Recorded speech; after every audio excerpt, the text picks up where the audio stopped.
Hello guys, कैसे हैं आप लोग सब। मेरा नाम है अभिषेक और मैं आप लोग का स्वागत करता हूं मेरे इस यूट्यूब चैनल पे जिसका नाम है सिविल वर्ल्ड एंटरप्राइज। गाइस, यहाँ ऑटोकैड की फ्री ऑनलाइन कोर्सेज चल रही हैं और ये वीडियो का 7वां लेक्चर है ऑटोकैड की। अभी तक हम लोगों ने बहुत सारे टूल्स कमांड्स के बारे में सीखा है, ड्रॉ पैनल के बारे में सीखा, मॉडिफाई पैनल के बारे में भी सीखा है। अभी तक मॉडिफाई पैनल्स के 2 वीडियो आ चुकी हैं, वो मेरे यूट्यूब चैनल पर आपको मिल जाएंगी। आप जाओ उसे देखो, आपको बहुत कुछ सीखने को मिलेगा गाइस। ये मॉडिफाई पैनल का 3रा वीडियो है और मैं इसे कंटिन्यू करता हूँ। तो इस वीडियो को शुरू करने से पहले गाइस, मेरा आप लोगों से अनुरोध है कि अगर आपको ये वीडियो पसंद आ रही है तो वीडियो को लाइक करें, चैनल को सब्सक्राइब करें, दोस्तों में शेयर करें और बेल आइकन प्रेस कर दें गाइस, ताकि आगे आने वाली कोई भी वीडियो की नोटिफिकेशंस आपको जल्द से जल्द मिलती रहे। और गाइज, आप लोग, आई होप आप लोग को सारा कमांड समझ में आ रहा होगा जो मैं आप लोग को समझा रहा हूँ। मैं थोड़ा डिटेल में जा रहा हूँ, इसीलिए थोड़ी वीडियो लंबी भी बन रही है। तो वीडियो को देखें, समझें और सीखने की कोशिश करें। ये सॉफ्टवेयर आप लोग को बहुत ही मदद करेगी गाइज। सिविल इंजीनियरिंग, चाहे मैकेनिकल चाहे इलेक्ट्रिकल, कोई भी कोर ब्रांचेस के लिए ये बहुत ही मस्ट सॉफ्टवेयर है जिसे आप लोग को आना ही चाहिए। इसीलिए गाइज, वीडियो को बढ़िया से देखें और अच्छी तरीके से ये सारे कमांड्स को सीखने की कोशिश करें। ठीक है गाइस, चलिए आज का वीडियो शुरू करता हूँ मैं।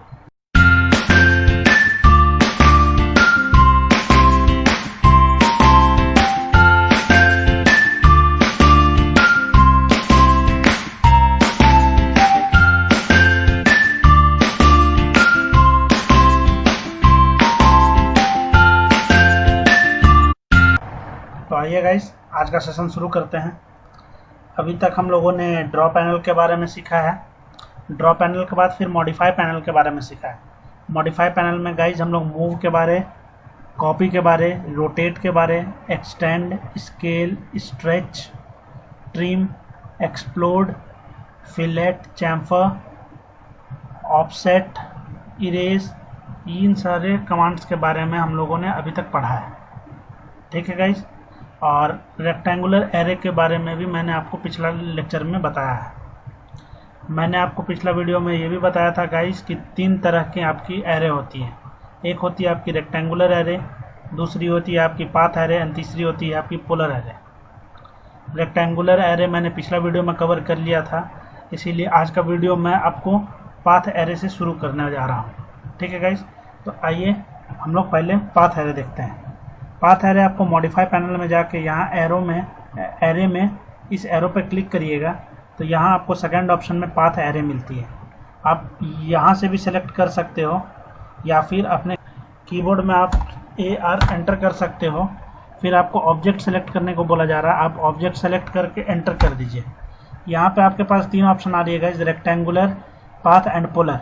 आप यहाँ से भी पाथ सेलेक्ट कर सकते हो, नहीं तो कीबोर्ड में आप एंटर कर दीजिए PA एंटर। PA जैसे ही एंटर करिएगा आपका पाथ एरे आ जाएगा। उसके बाद आपको ऑप्शन आ रही है guys select path. Select path curve आपको आ रही है। मैं ये पाथ कर्व को सेलेक्ट करता हूँ, तो मैं जैसे ही सेलेक्ट करता हूँ तो आप देख पा रहे हो कि मेरी ऑब्जेक्ट इस तरह से बनती है। ठीक है, अब उसके बाद जब यहाँ पे इस जगह पे आप देख रहे हो कॉलम की जगह पे, कॉलम में आपकी आइटम्स, ये आइटम आपको एडिट करने को नहीं दिया जा रहा है। यहाँ बिटवीन्स का ऑप्शन दिया जा रहा है आपको। बिटवीन में आपको एंटर करने दिया जा रहा है एक ऑब्जेक्ट से दूसरे ऑब्जेक्ट के बीच की डिस्टेंस। सपोज करिए मैं यहाँ पे एक ऑब्जेक्ट से दूसरे ऑब्जेक्ट के बीच की डिस्टेंस 20 mm डाल देता हूँ, 20 mm 20 डाल के एंटर करता हूँ। तो आप देख पा रहे हो कि एक ऑब्जेक्ट से दूसरी ऑब्जेक्ट के बीच की डिस्टेंस आपकी 20 mm की हो गई है। ठीक है, यहाँ टोटल भी आप एडिट नहीं कर पाओगे, आइटम आप नहीं डाल सकते हो, टोटल नहीं डाल सकते हो। अभी मैं आपको बताता हूँ आगे ऐसा क्यों है। ठीक है, फिर नंबर ऑफ रोज, आप रोज भी डाल सकते हो जिस तरह जितनी रोज आपको चाहिए। सपोज करिए मुझे यहाँ 3 रोज चाहिए। ठीक है, 3 रोज डाल के मैं एंटर कर देता हूँ। तो आप देख पा रहे हो गाइस कि आपके ऑब्जेक्ट किस तरह से 3 रोज में बन चुकी हैं। ठीक है गाइस, चलिए इसको मैं अभी फिलहाल के लिए 1 कर देता हूँ। ये 1 रो हो गई आपकी। लेवल्स मैंने आपको बता दिया था पिछला वीडियो में भी, लेवल्स आपकी वाई डायरेक्शंस में हमेशा काम करती हैं, अपर इसके ऊपर और ऑब्जेक्ट बनेगी, ठीक है। सिमिलरली एसोसिएटिव के बारे में मैंने आपको बताया था पिछला लेक्चर में। एसोसिएटिव ऑन करिएगा तो आप कोई भी चेंजेस किसी भी ड्राइंग में या किसी भी ऑब्जेक्ट में कोई भी चेंजेस आप एक बार में एक ही ऑब्जेक्ट पे अगर करते हो तो वो एंटायर ड्राइंग में आपकी इफेक्ट्स चेंजेस आती है जब आपकी एसोसिएटिव ऑन रहेगी। और जब आपकी एसोसिएटिव ऑफ रहेगी तो आप सिंगल सिंगल ऑब्जेक्ट्स को एक एक करके मतलब चेंजेस कर सकते हैं उसमें, ठीक है गाइज। और एसोसिएटिव जब ऑन रहेगा तो आप रो एंड कॉलम्स की एडिटिंग कभी भी कर सकते हैं, रो कॉलम्स एंड लेवल्स की एडिटिंग आप कभी भी कर पाओगे। लेकिन जब आपकी एसोसिएटिव ऑफ रहेगी तो आप ये सब रो कॉलम और लेवल इसके ऊपर आप एडिटिंग नहीं कर पाओगे, ठीक है गाइज। सिमिलरली आपको बेस पॉइंट मैंने बताया था, जैसे अभी आपकी बेस पॉइंट ये है, अब मैं जैसे बेस पॉइंट यहाँ चेंज कर देता हूँ तो आप देख पा रहे हो किस तरह से आपकी ऑब्जेक्ट चेंज हो रही है, ठीक है गाइज। मैं इसे फिर से यहाँ सेंटर पे डाल देता हूँ तो आप देख पा रहे हो बेस पॉइंट कैसे चेंजेस हो रही है। फिर आपकी नेक्स्ट ऑप्शन आ रही है गाइस टेंजेंट की। टेंजेंट मैं आपको थोड़ा देर में बताता हूँ, और उसके बाद आपकी मेजर है, अलाइन है, ये सब मैं आपको बताता हूँ। फिलहाल के लिए इसे मैं क्लोज कर देता हूँ, ठीक है गाइस। तो आप देख पा रहे हो कि एरे किस तरह से पाथ एरे हम लोग का काम करता है।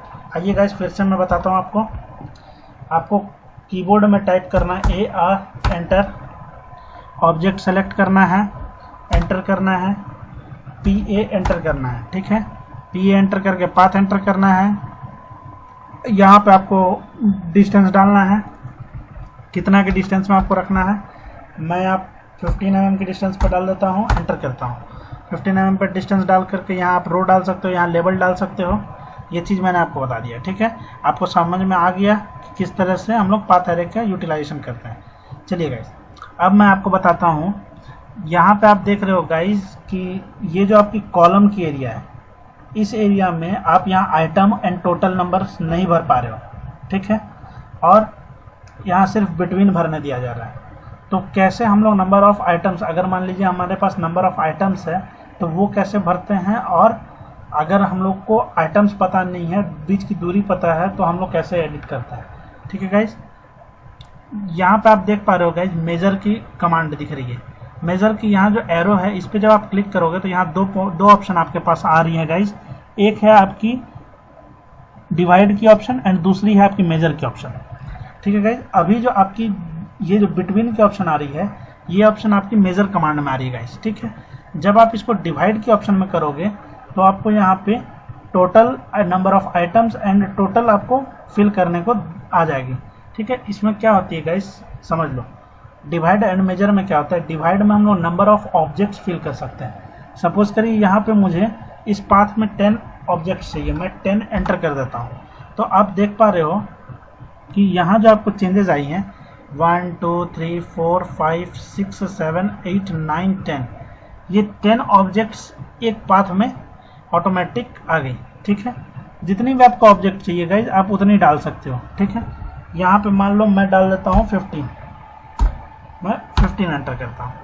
तो आप देख पा रहे हो कि यहाँ चेंजेस हो गई आपकी 1 2 3 4 5 6 7 8 9 10 11 12 13 14 15। आप देख पा रहे हो ये 15 ऑब्जेक्ट्स आ गई हैं। तो इसी तरह से डिवाइड कमांड में हम लोग नंबर ऑफ ऑब्जेक्ट्स डालते हैं। कभी कभार ऐसा भी होता है गाइस कि हम लोग को ऑब्जेक्ट नहीं पता होगा, लेकिन एक ऑब्जेक्ट से दूसरी ऑब्जेक्ट के बीच की डिस्टेंस पता होगी। तो उस केस में हम क्या करते हैं, हम लोग यहाँ पे जाते हैं और मेजर कमांड पे आ जाते हैं। मेजर कमांड में आके इन बिटवीन डिस्टेंस हम लोग कुछ भी भर सकते हैं। सपोज करिए मैं 15 भर देता हूँ, 15 भर के एंटर करता हूँ। तो आप नोटिस कर पा रहे हो गाइस कि इस पॉइंट से, ये आप देख रहे हो जहाँ हाईलाइट हो रही है रेड पॉइंट, इस पॉइंट से इस पॉइंट के बीच की डिस्टेंस आपकी 15 mm की है, ठीक है गाइस। इसी तरह से आप कॉलम में number of items and between distance को एडिट कर सकते हो, ठीक है गाइस। चलिए नेक्स्ट मैं बताता हूँ। नेक्स्ट आप देख पा रहे हो गाइस ये आपकी अलाइन कमांड है। अब अभी ऑब्जेक्ट को नोटिस करो, जैसे ये ऑब्जेक्ट है गाइस, ये जो आपकी ऑब्जेक्ट है जहाँ मेरी माउस अभी घूम रही है, ये ऑब्जेक्ट में आप देखो कि इस जगह से इस जगह में आप किस तरह से पास हुई है, ठीक है, कर्व।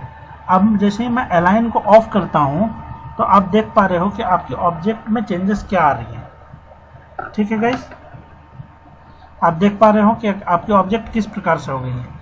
मतलब जो आपकी जिस तरह की आपकी ऑब्जेक्ट है उसी तरह की ऑब्जेक्ट आपकी कंटिन्यू रहेगी through out the path of your curve. जो भी आपकी कर्व की पाथ है, जो भी आपकी कर्व का डायरेक्शन है, उस डायरेक्शन में जिस तरह की आपकी ऑब्जेक्ट है सेम वे में वो आपकी अलाइन रहेगी, वो उसमें कोई चेंजेस नहीं आएंगे। लेकिन जब आप अलाइन ऑफ ऑन कर दोगे तो ऑन करने से आपको क्या होती है कि ऑब्जेक्ट यहाँ पे आप देख पा रहे हो कि ऑब्जेक्ट अलोंग द पाथ, मतलब पाथ जिस तरह का आपके पाथ है उस तरह में आपकी ऑब्जेक्ट लीन कर जाती है। आप देख पा रहे हो ये ऑब्जेक्ट किस तरह से वर्टिकलिटी है आपकी इस ऑब्जेक्ट की। सिमिलरली यहाँ आते हुए देख रहे हो कि पाथ की तरफ आपकी ऑब्जेक्ट लीन होते हुए दिखती है। ठीक है गाइस, यही है आपकी align command. I hope align command समझ में आ गई। जब आप अलाइन कमांड ऑफ करते हो तो आप देख पा रहे हो कि किस तरह से आपकी ये कमांड्स आपकी पाथ, जब आप अलाइन ऑफ करोगे गाइस तो आपकी ऑब्जेक्ट पाथ के ऊपर निर्भर नहीं रहती है। तब आपकी ऑब्जेक्ट जिस तरह की रहती है वो थ्रू आउट द पाथ उसी तरह से रहती है। लेकिन जब आप अलाइन ऑन कर देते हो तो आपकी पाथ चेंज हो जाती है, आपकी जो ऑब्जेक्ट है वो पाथ की तरफ लीन कर जाती है।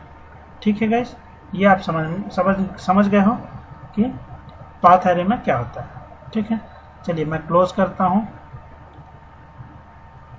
आइए मैं आता हूँ आपको इस ड्राइंग पे और मैं आपको अभी बताऊंगा एक और कमांड के बारे, टेंजेंट कमांड्स। ठीक है गाइस, टेंजेंट के बारे में मैं अभी आपको बताऊंगा। तो गाइस आप देख पा रहे हो ये ऑब्जेक्ट है ना। इस ऑब्जेक्ट को अब क्या करता हूँ मैं, AR एंटर टाइप करता हूँ कीबोर्ड में, ऑब्जेक्ट सेलेक्ट करता हूँ एंड ये मैंने ऑब्जेक्ट सेलेक्ट किया, एंटर किया।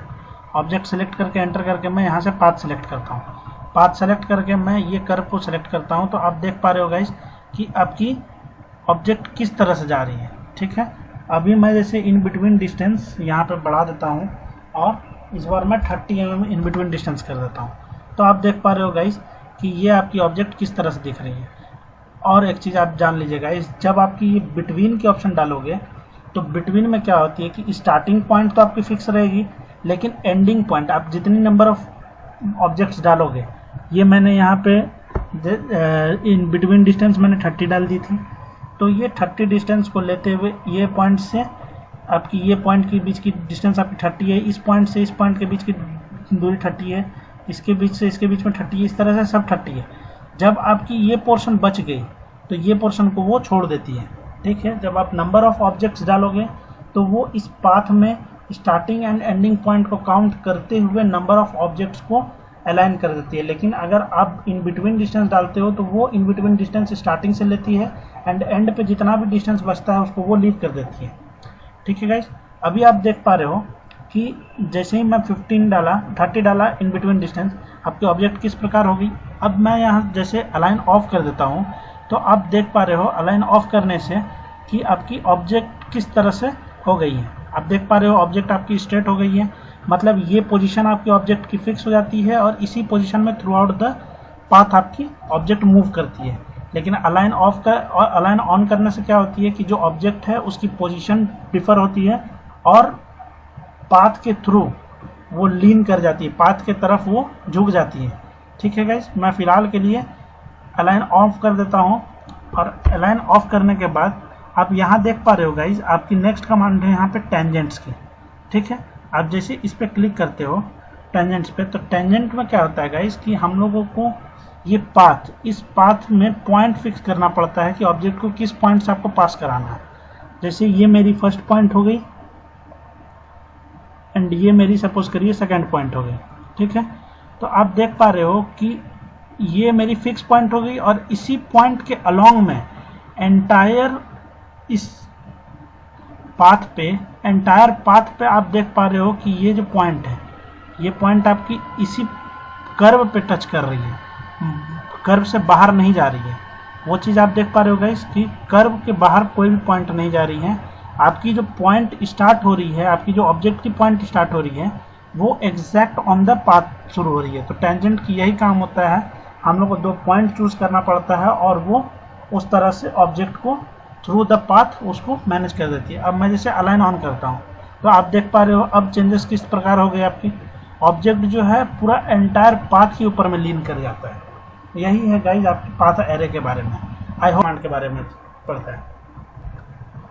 तो आइए गाइज नेक्स्ट कमांड एरे में हम लोग जानते हैं पोलर एरे के बारे में।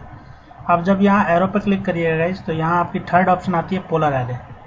आप पोलर एरे पे भी जा सकते हैं, नहीं तो आप सीधा इस पे क्लिक AR एंटर करने को, ठीक है। AR एंटर करिएगा तो आपको आती है कि ऑब्जेक्ट सेलेक्ट करने के। चलिए मैं आपको पोलर एरे यहाँ बताता हूँ, ठीक है।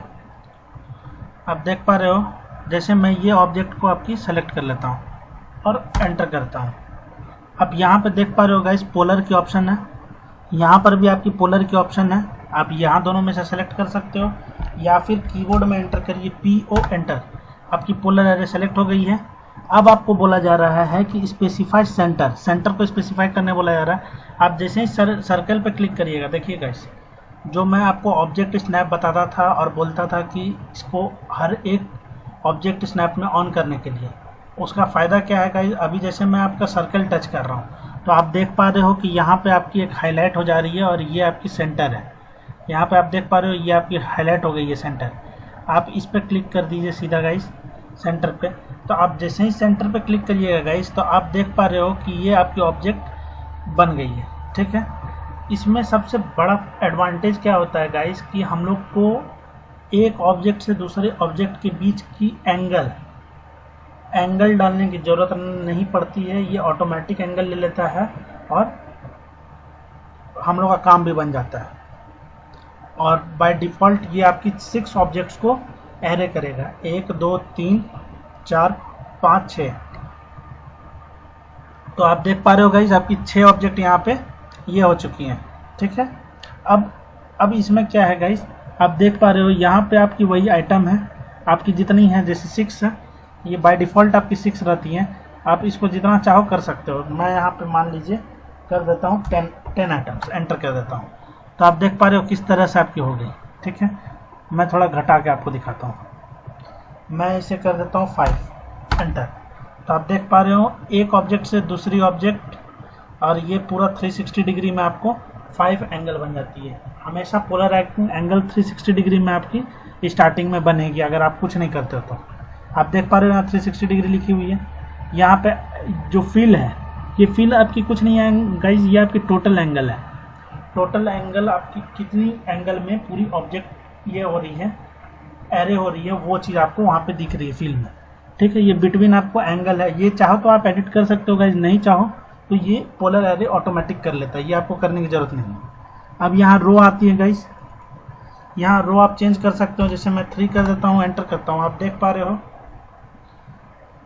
यहाँ मैं ज़्यादा कर दिया, सॉरी। यहाँ जैसे मैं 3 करता हूँ, एंटर करता हूँ, तो आप देख पा रहे हो कि आपकी 3 रो किस तरह से 1 2 3, ये 3 रो आपको किस तरह से बन गई, ठीक है गाइस। तो यहाँ से आप रो कर सकते हो। फिलहाल मैं इसे 1 कर देता हूँ, मुझे अभी रो की ज़रूरत नहीं है, 1 कर देता हूँ, ठीक है गाइस। लेवल मैंने आपको समझाया था, Z डायरेक्शन में ये Y डायरेक्शन में ये काम करती हैं, ठीक है गाइस। फिर आपकी एसोसिएटिव, ये बेस पॉइंट, ये आप लोगों ने सीखा है अभी तक, ठीक है गाइस। नेक्स्ट आप देख पा रहे हो यहाँ पे आपकी रोटेशन आइटम लिखी हुई है, रोटेट आइटम लिखी हुई है। ये रोटेट आइटम क्या है गाइस, आप जब पाथ एरे कर रहे थे हम लोग, तो एक ऑप्शन था अलाइन का, ये सिमिलर वही ऑप्शन है, खाली नाम बदला हुआ है। अलाइन को यहाँ पे रोटेट आइटम लिखा हुआ है। जब मैं इसे ऑफ करता हूँ, अब हाँ गाइस, ऑन और ऑफ करने का तरीका बताता हूँ। ये देख रहे हो जो हाईलाइट हो रही है आपकी, आप देख पा रहे हो ये हाईलाइट है आपकी, ठीक है। अभी जैसे एसोसिएटिव पे आप देखो तो वो ब्लू हाईलाइटेड है, उसके बाद आप यहाँ पे रोटेट आइटम देख रहे हो तो वो ऑन है। तो जब ये इस पर क्लिक करोगे तो ये ऑफ हो जाएंगी, ठीक है। अभी आप देख पा रहे हो कि ऑफ है, समझ गए गाइस। जब हाईलाइट है तो वो ऑन है, जब हाईलाइट नहीं है तो वो ऑफ है। अब जैसे मैं इसे ऑफ करता हूँ गाइस, ठीक है, ऑफ करता हूँ तो आप देख पा रहे हो कि आपकी ऑब्जेक्ट क्या हो गई, जैसी उसकी पोजीशन थी, पहली ऑब्जेक्ट की जैसी पोजीशन रहेगी उसी के प्रकार वो अपनी पूरी एंटायर पाथ में उसकी पोजीशन सेम रहेगी। मतलब positioning of the object constant हो जाती है यहाँ पे, ठीक है। जैसे ही आप रोटेट आइटम ऑफ करोगे, लेकिन जब आप रोटेट आइटम ऑन करोगे तो क्या होती है कि ये आपकी थ्रू द पाथ, जो आपकी पाथ है इस पाथ को लेते हुए ही वो चलती है। ठीक है गाइज, आई होप आपको समझ में आ रही है। अब आप देख पा रहे हो डायरेक्शंस।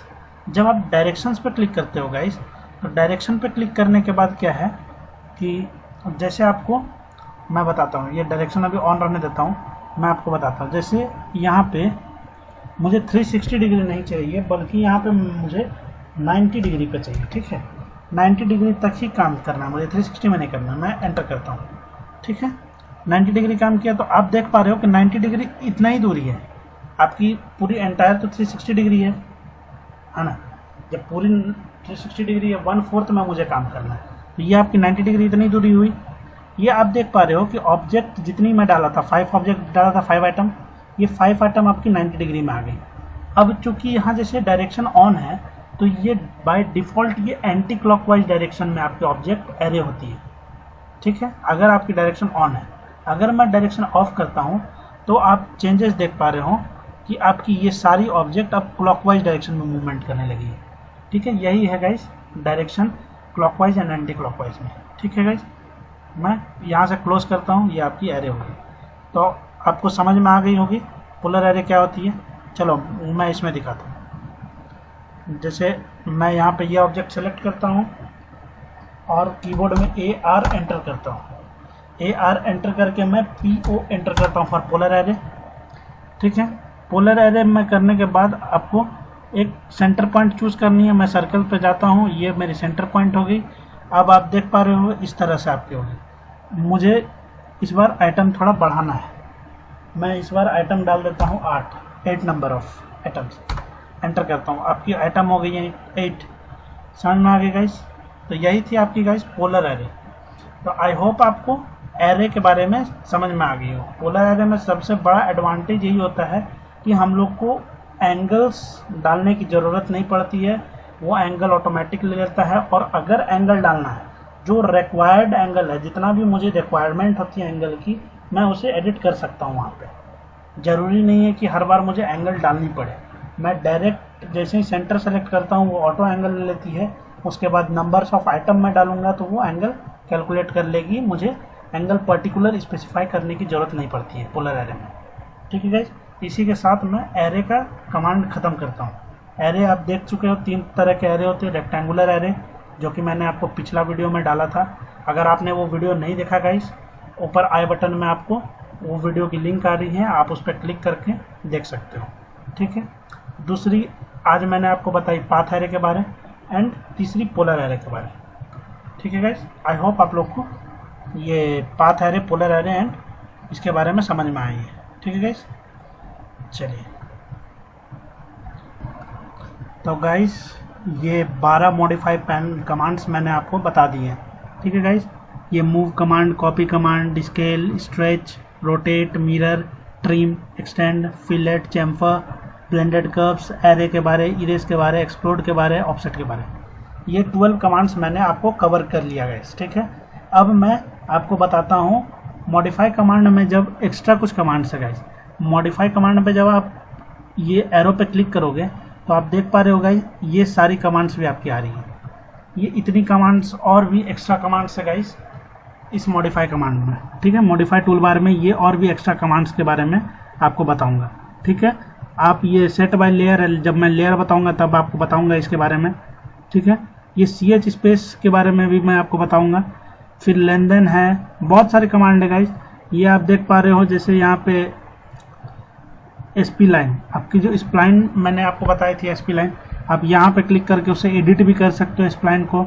फिर आपको यहाँ पे हैचेस को एडिट करने का ऑप्शन दिया हुआ है, यहाँ पे एरे को एडिट करने का दिया हुआ है। ये आपकी अलाइन करने की, ऑब्जेक्ट को अलाइन करने की, ऑब्जेक्ट जो भी आप जिस तरह से अलाइन करना चाहते हो ऑब्जेक्ट को, उस तरह से आप अलाइन कर सकते हो, वो सब आपकी दी हुई है। फिर आपकी यहाँ पे रिवर्स करने की, ठीक है गाइस, रिवर्स करने की, आपकी यहाँ ब्रेक करने की, ज्वाइन करने की, मैं ये सब कमांड आपको बताता हूँ। ये सब तो एडिट करने के मोड्स हैं गाइस, आपको तो मैं डायरेक्ट बता दिया हूँ। जैसे आप एरे एडिट है, एरे एडिट में आपको क्या करना है, आप ऑब्जेक्ट को सेलेक्ट करिएगा, आपकी एरे, वहाँ से आप डायरेक्ट एडिट कर सकते हो। तो इसकी उतनी ज़रूरत हम नहीं यूज़ करते हैं। ठीक है गाइस, फिर उसके बाद क्या होता है, आप देख पा रहे हो ये है आपकी हैचेस एडिट। हैच एडिट मैं आपको बताऊंगा आगे चल के, जब मैं आपको हैचेस के ऊपर बताऊंगा, ठीक है। अभी फिलहाल मैं आपको लेन देन कमांड के बारे में बताता हूँ, ठीक है। आप यहाँ देख पा रहे हो लेन देन कमांड, मैं आपको लेन देन कमांड के बारे में बताता हूँ। तो गाइज आप देख पा रहे हो यहाँ लेन देन कमांड है, तो इस कमांड के बारे में आपको बताता हूँ, ठीक है गाइज। चलो इसके लिए मैं एक काम करता हूँ, एक लाइन लेता हूँ, एल एंटर करता हूँ और यहाँ से सपोज करो मैं 100 mm की एक लाइन बनाता हूँ। ये मैं 100 mm की लाइन बना दिया, ठीक है गाइज। अब देखो, तो गाइज मैं ये 100 mm की लाइन बना दिया। अब इसे आप चेक कर लो तो आपके लिए भी बढ़िया रहेगा। ये मैं आप देख पा रहे हो 100 mm की आपकी लाइन है। अब मैं आपको लेन देन कमांड बताता हूँ। लेन देन कमांड के लिए आप यहाँ मॉडिफाई पैनल में इस स्मॉल एरो पे जाइए और ये है आपकी लेन देन कमांड। आप यहाँ से इसे एक्सेस कर सकते हो और नहीं तो आप अपने कीबोर्ड में शॉर्टकट टाइप कर सकते हो LEN, ठीक है गाइस, LEN एंटर करोगे आपकी लेन देन कमांड आ जाएगी। अब आपकी यहाँ पे ऑप्शन आ रही हैं, 4 ऑप्शन है गाइस यहाँ पे आपकी डेल्टा की ऑप्शन है, परसेंटेज की ऑप्शन है, टोटल की ऑप्शन है, डायनेमिक की ऑप्शन है। चलिए एक एक करके आपको हम बताते हैं ये चारों कमांड क्या है। पहले मैं आपको डेल्टा के बारे में बताता हूँ। डेल्टा के लिए आप यहाँ डेल्टा पे जा करके क्लिक कर सकते हो या अपने कीबोर्ड में DE एंटर कर सकते हो। ये आपकी डेल्टा कमांड आ गई। एक्चुअली गाइज लेन देन का यूज़ क्या होता है, मैं आपको पहले लेन देन का यूज़ बताता हूँ। लेन देन कमांड क्या होती है गाइज कि हमें कोई भी लाइन, कोई भी पॉली लाइन, कोई भी स्प्लाइन, कोई भी आर्क, जो भी ओपन ऑब्जेक्ट्स होती हैं उसमें हम लोग लेन देन कमांड्स की यूज़ कर सकते हैं, उसमें हम लोग लेन देन कमांड यूज़ कर सकते हैं। लेकिन कोई भी क्लोज्ड ऑब्जेक्ट के अंदर हम लोग लेन देन कमांड यूज़ नहीं कर सकते, ठीक है गाइज। सबसे पहला चीज़, हमेशा लेन देन कमांड ओपन ऑब्जेक्ट्स में ही यूज़ होता है, ठीक है। तो क्या है, लेन देन कमांड के लिए क्या करना है हम लोग को, अपने कीबोर्ड में टाइप करिए LEN enter, DE enter for delta. अब क्या है, डेल्टा में हमें जितने भी डिस्टेंस चाहिए वो डिस्टेंस हमें एंटर करनी पड़ेगी। जितनी डिस्टेंस, ये हमारी 100 mm की लेंथ थी, इसके अलावा जितनी भी डिस्टेंस हमको बढ़ानी है लाइन को, उतनी डिस्टेंस एक्स्ट्रा करते हैं। सपोज करिए मैं यहाँ पे 30 mm एंटर करता हूँ, तो मैं 30 mm लेंथ को बढ़ाता हूँ लाइन को। लेकिन ये लाइन गाइस अभी एक्सटेंड नहीं हुई है, अभी इसकी 2 छोर है, जैसे ये एक छोर हुए, ये कॉर्नर हुई, दोनों कॉर्नर की तरफ से ही हम लाइन को एक्सटेंड कर सकते हैं। आप चाहो तो इधर से भी लाइन को एक्सटेंड कर सकते हो। जैसे ही आप लाइन पे जाओगे देख रहे हो आपकी लाइन उधर एक्सटेंड हो रही है, आप क्लिक करोगे लाइन एक्सटेंड हो जाएगी। फिर आप इधर भी कर सकते हो गाइस, मैं अभी आपको इधर करके दिखाता हूँ। आप देख पा रहे हो ये आपकी एक्सटेंड हो गई। अगर फिर से आपको एक्सटेंड करनी है तो आप यहाँ सेलेक्ट करके कर सकते हो, और एक्सटेंड करनी है यहाँ सेलेक्ट करके कर सकते हो, और एक्सटेंड करनी है यहाँ सेलेक्ट करके कर सकते हो। आप जितनी बार चाहो डेल्टा में उतनी बार आप सेलेक्ट करके कर सकते हो। जितनी आप टच करोगे आपकी डिस्टेंस आप एंटर कर दिए हो, जैसे 30 एंटर कर दिए हो, वैसे ही आप सेलेक्ट करके कर सकते हो। अब मान लीजिए आपको नेक्स्ट एक्सटेंशन आपको 50 mm की चाहिए, अब 50 एंटर कर दिए, ये आप देख पा रहे हो कि 50 mm की एक्सटेंड हो गई। ये यहाँ से आप सेलेक्ट कर रहे हो तो ये 50 mm की एक्सटेंड हो गई। आप जितनी बार चाहो एक ही कमांड के अंदर डिस्टेंस बदल बदल के आप लेन देन कर सकते हो लाइन, ठीक है गाइज। यही थी आपकी डेल्टा कमांड के बारे में। नेक्स्ट आपको बताता हूँ मैं len then command LEN enter. Next आप देख पा रहे हो गाइज परसेंटेज है। परसेंटेज के लिए आप अपने कीबोर्ड में P एंटर करोगे, परसेंटेज आ जाएगी। अब जैसे ये लाइन आपकी 100 mm की थी, ठीक है गाइज, ये ओरिजिनल लाइन आपकी 100 mm की थी। अब इस लाइन को मान लीजिए मुझे सिर्फ इस लाइन का 20% ही लाइन चाहिए और मुझे 80% लाइन नहीं चाहिए, तो मैं यहाँ से 80 एंटर करता हूँ, 80 एंटर करता हूँ और इस लाइन को मैं सेलेक्ट करता हूँ, ठीक है गाइस, इस लाइन को मैं सेलेक्ट करता हूँ। तो आप देख पा रहे हो कि इतने ही परसेंट आपकी लाइन बची, 80% में डाला था, 80% ही आपकी लाइन बची। आप इसको मेजर कर लो, आपको परसेंटेज का कॉन्सेप्ट क्लियर हो जाएगा गाइस। मैं यहाँ क्लिक करता हूँ, आप देख पा रहे हो कि आपकी लेंथ 80 mm की हो गई लाइन की। तो परसेंटेज में क्या करते हैं गाइस, परसेंटेज के लिए मुझे जितनी भी परसेंटेज मैं डालूंगा उतनी ही अमाउंट ऑफ लाइन बचे रहेंगी, बाकी सारी लाइन डिलीट हो जाएंगी। आइए गाइज मैं फिर आपको बताता हूँ।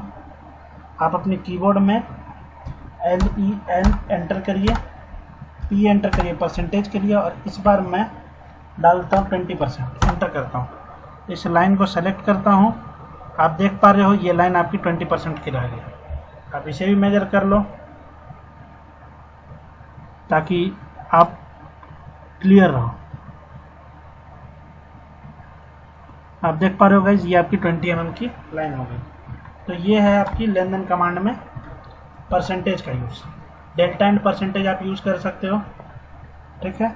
नेक्स्ट आपकी आती है गाइज, फिर से मैं जाता हूँ लेन देन कमांड में, एंटर करता हूँ, और थर्ड ऑप्शन आप देख पा रहे हो यहाँ पे आपकी टोटल लिखी हुई है। टोटल के लिए आप डायरेक्ट कीबोर्ड में T एंटर भी कर सकते हो या वहाँ से सेलेक्ट भी कर सकते हो। अभी ये आपकी 150 mm की लाइन है। अब मुझे क्या करनी है, ये लाइन मुझे 150 नहीं 180 mm की चाहिए थी। तो कितनी 180 mm की लेंथ चाहिए, 180 mm की लेंथ चाहिए। तो मैं क्या करूँगा गाइस, यहाँ पे मैं 180 mm एंटर कर देता हूँ, 180 mm एंटर कर दूँगा। और सपोज करिए मुझे इस लाइन को इधर एक्सटेंड करना है, मैं ये लाइन को इधर एक्सटेंड कर दिया। अब आप देख पा रहे हो गाइस कि अब मैं इसे एक्सटेंड नहीं कर पाऊँगा, कोई भी कॉर्नर से मैं इसे और एक्सटेंड नहीं कर सकता हूँ, क्योंकि मैंने टोटल कमांड का यूज़ किया था। तो टोटल कमांड में मैं जितना डिस्टेंस डालता हूँ वो उतनी डिस्टेंस की लेंथ की लाइन आपकी एक्सटेंड लेन देन हो जाती है, और आप इससे ज़्यादा लेन देन नहीं कर पाओगे, ठीक है गाइस। देखिए गाइस आपको मैं मेज़र करके भी दिखा देता हूँ। ये आपकी फर्स्ट पॉइंट, ये आपकी सेकंड पॉइंट, आप देख पा रहे हो 180 mm की आपकी लाइन है, ठीक है। तो आई होप आपको टोटल के बारे में भी समझ में आ गया हो। नाउ चलिए मैं आपको एक ऑब्जेक्ट ले लेता हूँ और उसके माध्यम से समझाता हूँ। ये सपोज करो मैं कोई एक भी, ये सपोज करो मैं एक सर्कल बना दिया, ठीक है। ये कितनी के एक रैंडम साइज का मैं सर्कल बना दिया, इसका लेंथ मुझे नहीं पता। अब मुझे इसको, इस लाइन को मुझे इस ऑब्जेक्ट के बराबर करना है। तो उसको कैसे करूँगा मैं यहाँ से चला जाऊँगा लेन देन कमांड में, LEN एंटर। लेन देन कमांड में आप देख पा रहे हो आपकी चौथी ऑप्शन है डायनामिक। डायनामिक के लिए आप कीबोर्ड में DY एंटर भी कर सकते हो या वहाँ से सेलेक्ट भी कर सकते हो। डायनामिक जब आप सेलेक्ट कर रहे हो तो आपको ऑप्शन आ रही है सेलेक्ट लेन देन, सेलेक्ट लेन देन, ठीक है। जिस ऑब्जेक्ट को आपको लेन देन करना है उसको सेलेक्ट करना है। तो मैं इस ऑब्जेक्ट को सेलेक्ट करता हूँ, और उसके बाद किसके रेस्पेक्ट में लेन देन करनी है, तो मैं ये क्वाड्रेंट्स को सेलेक्ट करता हूँ। तो आप देख पा रहे हो कि ये ऑब्जेक्ट इसके बराबर हो गई। फिर मैं इस ऑब्जेक्ट को सेलेक्ट करता हूँ, एंड दिस टाइम मैं आपको ये देता हूँ एज क्वाड्रेंट्स। आप देख पा रहे हो कि आपकी लाइन इस सर्कल के बराबर होगी। तो जो भी आपकी रिकमेंडेशन रहेगी, आपको जो भी रिक्वायरमेंट्स रहेंगी, ऑब्जेक्ट्स को जिस तरह से बढ़ाना है चाहे घटाना है, तो उस तरह से आप कर सकते हो। अब सपोज करो ये तो बड़ी हो गई, ठीक है। अब एक और सर्कल मैं आपको बना के दिखाता हूँ। ये सपोज करो ये एक सर्कल हो गई। तो अब मैं छोटा कैसे करूँगा इसे, LEN एंटर और DY एंटर कर सकते हो डायनामिक के लिए। इस ऑब्जेक्ट को आप सेलेक्ट करोगे, ये आपकी फर्स्ट क्वाड्रेंट पॉइंट होगी। आप देख पा रहे हो कि ऑब्जेक्ट आपकी इस क्वाड्रेंट के हिसाब से आपकी स्टार्टिंग पॉइंट होगी, ठीक है गाइस। यही थी आपकी गाइस लेन देन कमांड के बारे में। तो आई होप आप लोग समझ में आया हो आप लोग को लेन देन कमांड क्या है, और लेन देन कमांड के बारे में आप लोग को बढ़िया से सीखने मिलता है, ठीक है गाइस। चलिए गाइस आगे बताता हूँ आपको। लेन देन कमांड बता दिया। अब नेक्स्ट मैं आप लोग को बताने जा रहा हूँ ब्रेक कमांड के बारे में। ब्रेक कमांड बताने से पहले मैं एक ड्राइंग बना लेता हूँ। सपोज करो ये मेरी एक 100 mm की लेंथ की एक लाइन है, ठीक है गाइस। और यहाँ से मैं एक सर्कल रेडियस लेके, ये 15 mm की रेडियस की सपोज करो मैं एक सर्कल बना दिया। अब मैं आपको ब्रेक कमांड बताता हूँ। ब्रेक कमांड आप यहाँ पे देख सकते हो गाइज, आपकी ब्रेक कमांड है। आप यहाँ से भी ब्रेक कमांड ले सकते हो, और नहीं तो अपने कीबोर्ड में BR एंटर करो। BR एंटर करने के लिए, BR एंटर करने के बाद आपको आ रही है सेलेक्ट ऑब्जेक्ट। इस ऑब्जेक्ट को आप सेलेक्ट कर सकते हो। अब आपको कितनी दूरी पे ब्रेक करनी है, सपोज करो मैं ये एक पॉइंट सेलेक्ट करता हूँ, तो आप देख पा रहे हो इस तरह से आपकी लाइन ब्रेक हो जाती है, आपकी 2 पॉइंट्स के अंडर लाइन ब्रेक होती है। कैसे किया मैंने गाइस, देखो BR एंटर, ये मैं एक पॉइंट यहाँ पे सेलेक्ट करता हूँ और ये मैं दूसरी पॉइंट यहाँ पे सेलेक्ट करता हूँ। आप देख पा रहे हो कि ब्रेक हो गई। ब्रेक करने के लिए हमें 2 पॉइंट्स की आवश्यकता पड़ती है और 2 पॉइंट्स में हम लोग ब्रेक कर सकते हैं। फिर मैं आपको बताता हूँ BR एंटर। BR एंटर के बाद कोई एक पॉइंट सेलेक्ट करिए, एक दूसरी पॉइंट सेलेक्ट करिए, बस उतनी दूरी में आपकी ऑब्जेक्ट ब्रेक हो जाएंगे। अब मैं आपको इस सर्कल में ब्रेक करके दिखाता हूँ। सपोज करो मैं यहाँ ब्रेक सेलेक्ट करता हूँ, ये मैं पॉइंट सेलेक्ट